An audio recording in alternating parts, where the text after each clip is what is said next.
with little or no time to prepare, whether it is for your job, in class, or part of a test like TOEFL or ielts. We call this impromptu speaking. Some people are naturally good at talking without preparation. When you watch these kinds of people, you wonder how ideas appear so easily without planning what to say. If you are this type of person, then lucky you. Native English speakers often say that for people like you, words just come to you naturally. However, if you are like most people, you may get stage fright and will most likely experience the following situations. You freeze up and words cannot come out of your mouth. You get tongue-tied. Essentially, as you talk, you stutter or you hesitate a lot. You say or or like a lot. You ramble, which means that you keep talking with no point, or you keep repeating yourself. If you have these experiences, don't worry. It's embarrassing, but your response is completely normal.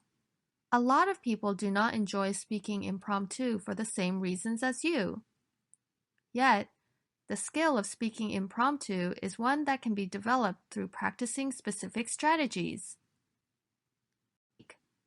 You will be learning strategies to build a structured response.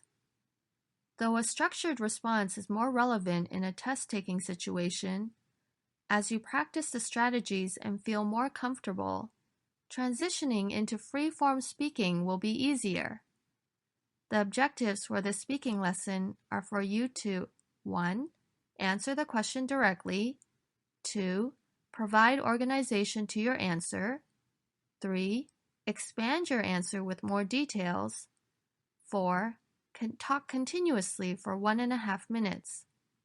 In the first part of this lesson, we will focus on the first two objectives, as they are somewhat tied together.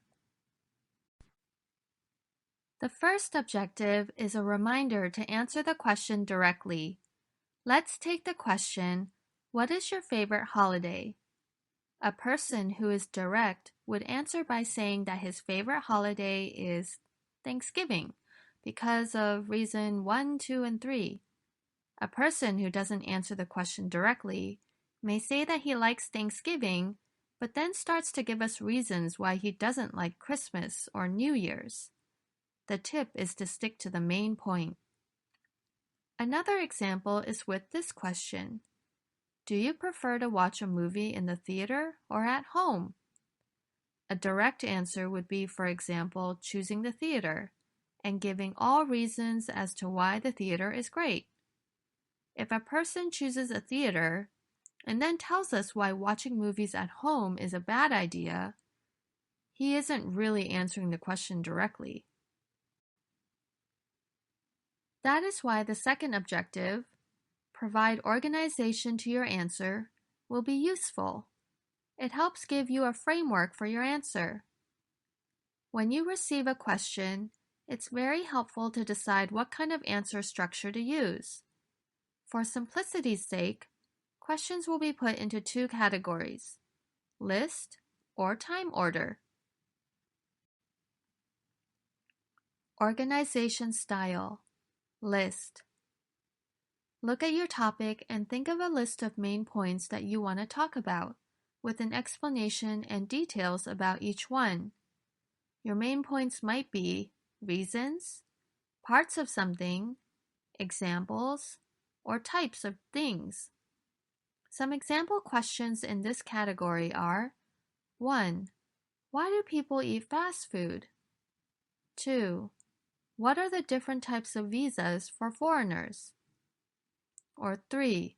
What are the parts of the brain? When you are trying to organize your answer, you can follow the following chart.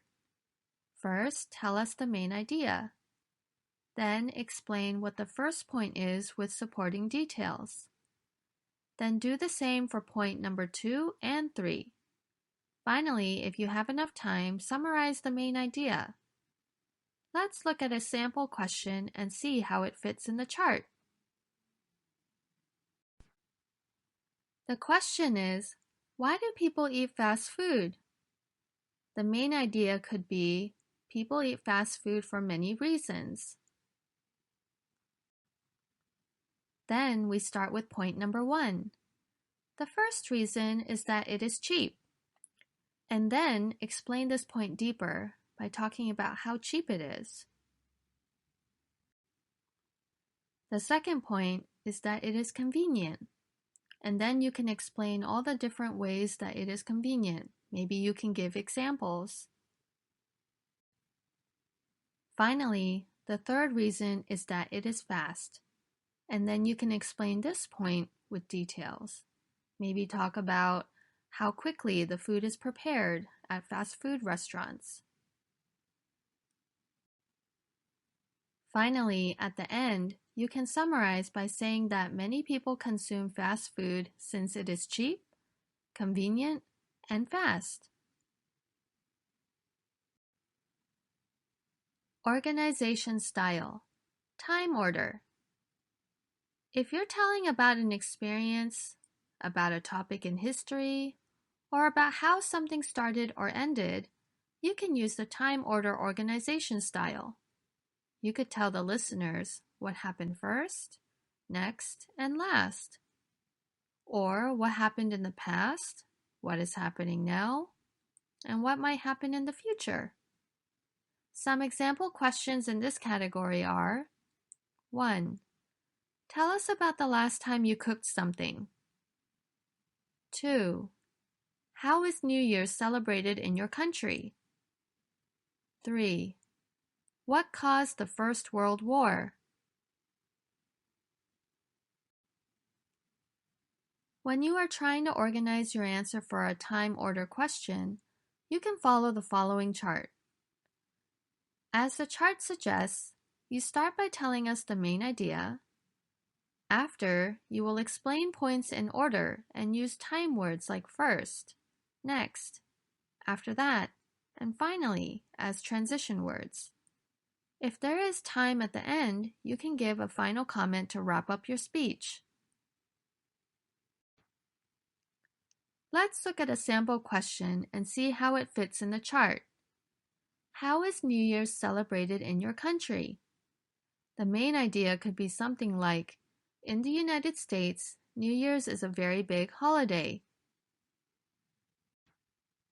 Then, the speaker can talk about what happens during New Year's in a sequence, like, first, the celebration starts the night before on New Year's Eve.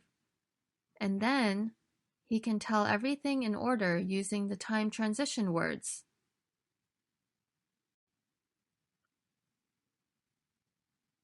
If you start to go out of order, it becomes very confusing. But if you happen to forget something, it's useful to say an expression like, one thing that I forgot to mention is that between A and B, C happens.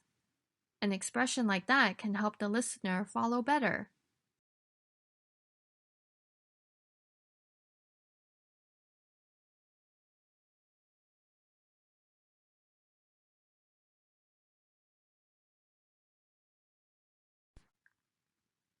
We've already gone over 2 objectives, which are 1.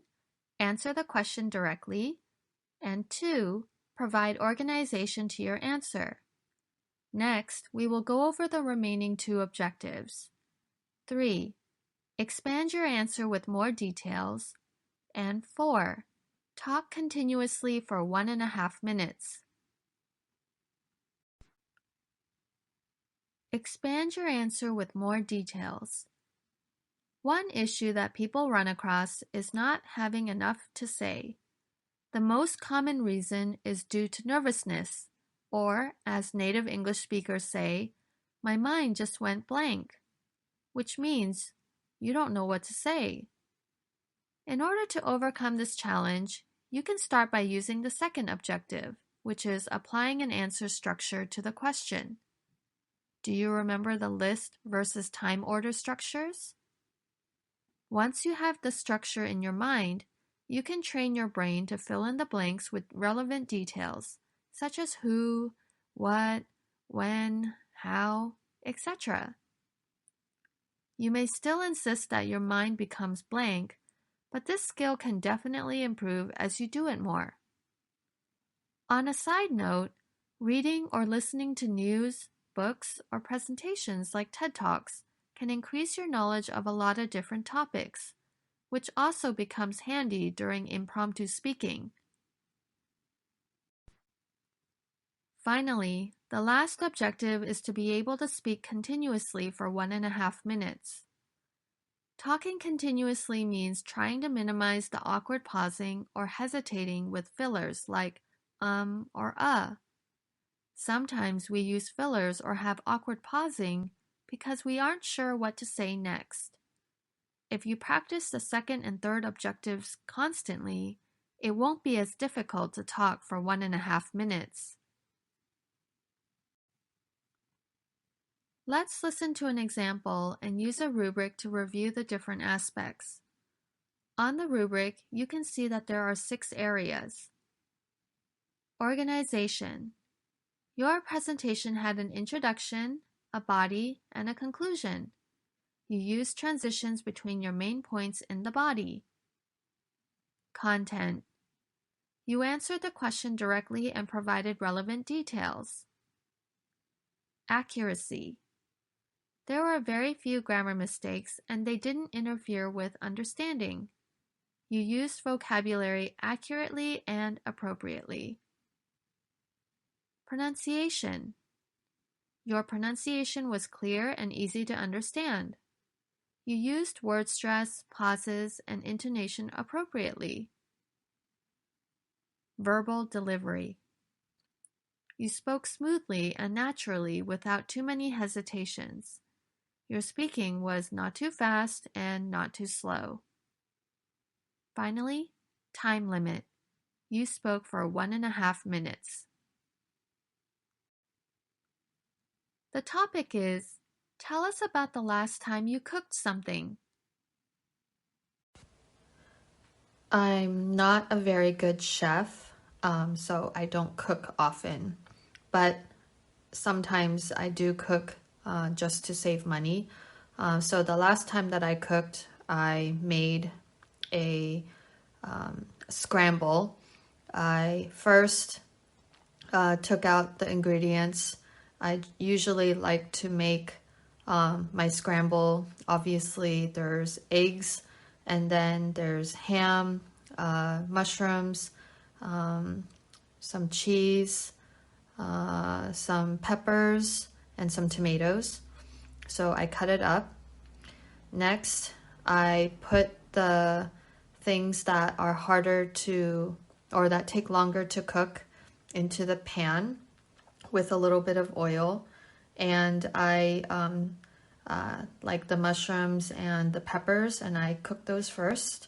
And then I put in the eggs and tomatoes after that.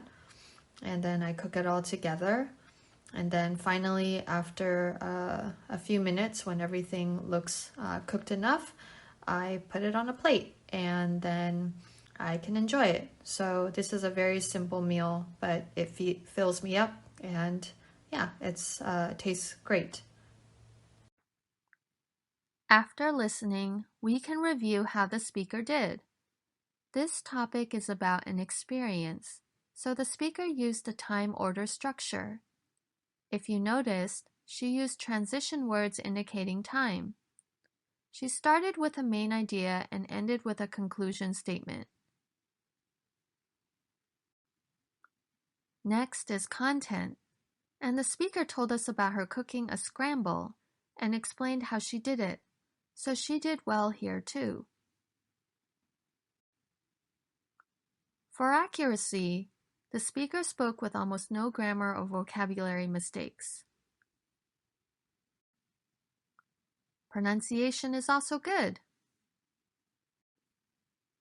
For verbal delivery, the speaker did use some fillers, and it wasn't extremely smooth. She sounded like she had some uncertainty, so she did okay on this part. Lastly, the speaker did talk continuously for 1.5 minutes. In this lesson, you've learned about impromptu speaking. For those of you who are poor at this skill, remind yourself that it is possible for you to get better at it. Just remember to 1. Answer the question directly, 2. Provide organization to your answer, 3. Expand your answer with more details, and 4. Talk continuously.